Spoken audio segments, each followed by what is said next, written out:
Hello, my loves. I'm back again with a sneak peek of our annual braiding and hair care class here in Orlando, Florida.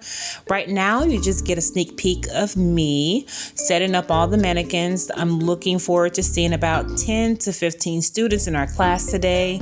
They all have mannequin heads along with their detangling combs, parting combs, other tools that they may need, hair clips, ties, and a little edge control.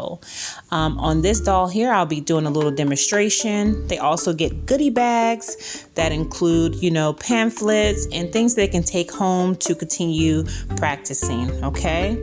Now, every Black History Month, I partner up with Orange County Library to teach families in our communities self-sustainable self-care skills.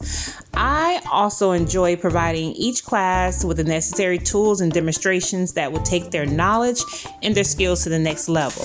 Now, they all learn the basics of how to maintain healthy natural hair, and they learn beginner-friendly techniques and tips during their hands-on braiding session. I love to see their results. This is the end of the class here and how they did. They all did so wonderful. I also give some criticism to some of our students at the end as well. So if you're ever in Central Florida, if you are a Orange County resident, please come to our next one.